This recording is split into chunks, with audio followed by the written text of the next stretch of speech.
안녕하십니까. 달려라 오피라의 필목입니다. 오늘의 오법은요, 느헤미야 13장 14절의 말씀입니다.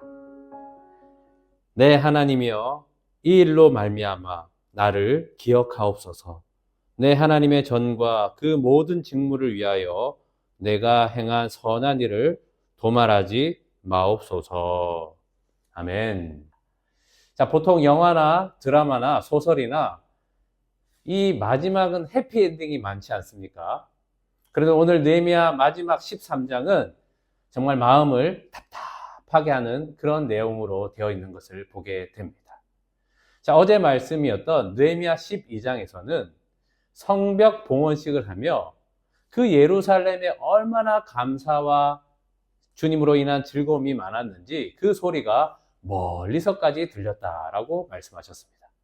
자, 그런데 오늘 느헤미야 13장을 보게 되면 어찌 이 일이 일어날 수 있지?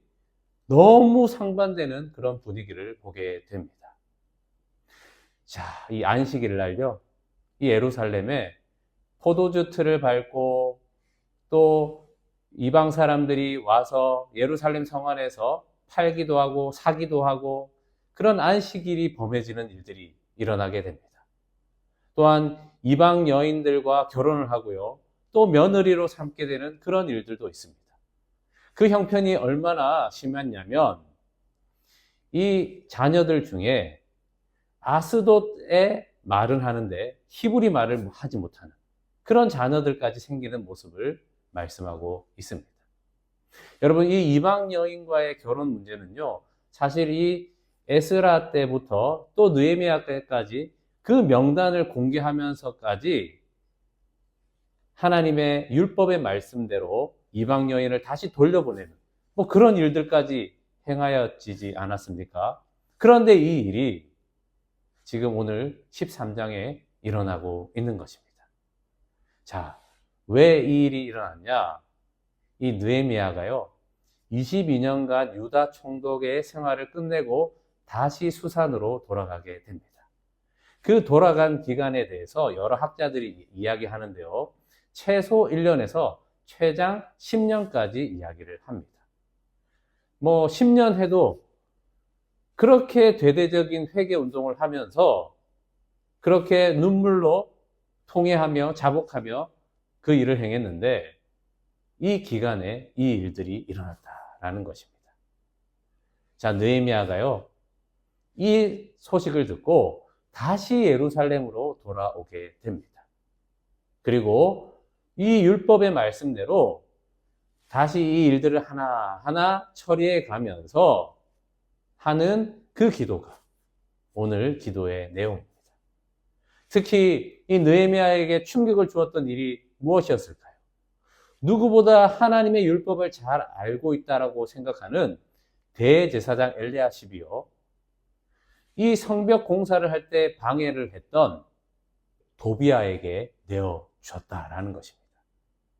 또한 이 엘리야십의 손자인 사람이요, 이 산발랏의 성벽 공사를 방해했던 그 사람이 사위가 되는 이런 충격적인 일들도 이루어졌다라는 것입니다. 느헤미야는요, 이 하나하나를 다시 율법의 말씀대로 하나님께 순종함으로 하나하나 일을 해가면서 하는 그 기도가 오늘 우리가 읽은 그 말씀입니다.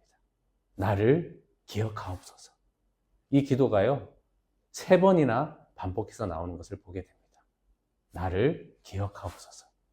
자, 이 기도를 하는 것은 무엇일까요? 내가 이렇게 선한 일을 하니까 나에게 이 복을 주십시오. 내가 잘 되게 해주십시오. 형통하게 해주십시오. 그런 기도일까요? 나를 그래서 기억하게 해주십시오. 라고 하는 기도일까요?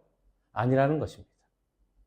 이 느헤미야의 나를 기억하옵소서라는 기도는요, 이 나라와 민족을 다시 그 170년 전에 있었던 종살이 했던, 또 흩어져야 했던, 또 황폐화되고 성전이 무너지고 성벽이 무너지고 이런 일들이 없도록 우리나라 민족을 기억하옵소서, 그 기도 아닙니까? 여러분, 느헤미야가요, 왜 다시 돌아왔습니까? 사실 이 수산에 있으면 그 술관원으로 아닥사스 왕 옆에 있으면 북이 영화를 편안하게 그렇게 살 수 있는 것 아닙니까? 그런데도 불구하고 왜 돌아왔습니까? 이 나라와 민족을 살리기 위해 다시 돌아온 것입니다. 그런 말 있죠. 왜 사서 고생을 하냐? 네, 우리는요, 사서 고생을 해야 할 사람들입니다. 누군가를 살릴 수 있다면 그것이 하나님의 부르심이고 그 고생은 사서 해야 한다는 것입니다. 우리 참 고생 많이 하고 살고 있습니다. 그런데 우리의 이 고생은 누구를 위한 고생인가? 정말 나를 기억하옵소서라고 다른 사람을 살리는 그 고생이라면 우리는 이렇게 기도할 수 있는 것입니다. 나를 기억하옵소서. 여러분, 오늘 여러분의 그 고생이 누군가를 살리는 고생이라면 오늘 우리는 이 기도를 통하여서 계속 그 고생을 기쁨으로 여길 수 있는 건 아니겠습니까? 나를 기억하옵소서. 하나님이 기억하시기에 나를 기억하옵소서 하는 것입니다. 사서 우리 고생을 합시다. 누군가를 살리는 그 새 생명을 얻게 하는 고생이라면 말씀으로 섬기고 사랑함으로 그렇게 사랑하는 자로 누군가를 살릴 수 있는 그런 복된 삶이 되시기를 예수님의 이름으로 축복합니다. 기도하겠습니다. 하나님 아버지, 느헤미야는 나라와 민족을 살리기 위해서 다시 예루살렘으로 돌아오게 된 것입니다. 오늘 우리도 참 고생이 많은 시간들을 보내고 있습니다. 누구를 위한 고생인가?